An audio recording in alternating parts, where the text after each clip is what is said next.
services. Now, why is this going up? Why are prices going up so high? Well, there's a couple of reasons. Actually, there's a lot of reasons. Let's dig into that. So we can see amid all of this problem, amid this massive sky-high inflation, the Prime Minister of Sri Lanka has resigned after weeks and weeks of protest. We can see here there's a chant heard. It's one down, one to go. That's a chant heard of anti-government protests late Monday in Sri Lanka's capital, Colombo, after the resignation of one of the two remaining brothers, the country's most powerful politicians. The prime minister tweeted Monday that he has submitted his resignation effective immediately amid his country's worst economic crisis in decades. Why is there such a big economic crisis? Well, again, supply and demand. I want to break that down. But we can see that the brothers have been the focus of nationwide protests for several weeks.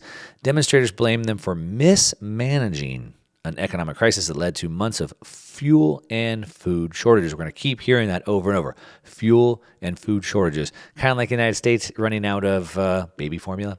Kind of like the potentially fuel rationing we might have in the United States this summer. We'll keep coming back to that. And of course here, rolling blackouts and soaring inflation. So rolling blackouts, sort of like the United States is in. As a matter of fact, California goes through rolling blackouts every summer. Last summer, they said you can't even charge your EV vehicle. And we have these rolling blackouts, Michigan rolling blackouts, and they just decided to shut down their nuclear reactor. Again, reducing supply of electricity. What happens when you reduce supply? Oh yeah, prices go up. That's right. So if we look at this, it's the focus of nationwide protests for several weeks. They blame them for mismanaging an economic crisis. So supply and demand. So if we need energy and we reduce the supply, what's going to happen to energy prices? Inflation. They go up.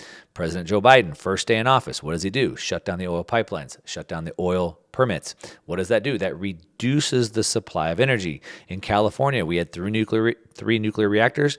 Two of them have been shut down. The third is now scheduled to be shut down. In a state where we already don't have enough energy, and now they want to shut down the third and final nuclear reactor. Again, we don't have enough energy. They want to reduce the supply even more. What's going to happen to the prices? So when it comes to here, the brothers are a focus of nationwide protest for several weeks. Demonstrators blame them for mismanaging an economic crisis. Sort of like when there's an economic crisis, you're making it worse by continuing to reduce the supply. Wouldn't a better way be to at least keep the supply as is, if not increase the supply? So it comes down to two parts: mismanaging the economic crisis, which then leads to the fuel and food shortages. Now we can see here the family has dominated Sri Lankan politics in recent years.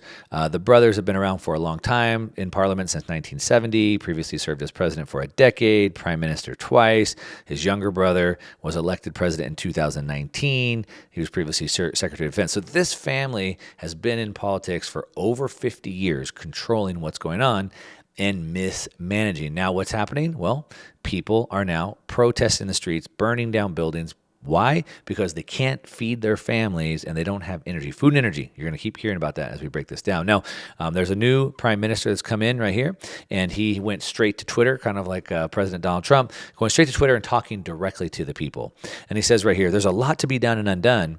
We are prioritizing what matters. Rest assured they shall be addressed as early as possible.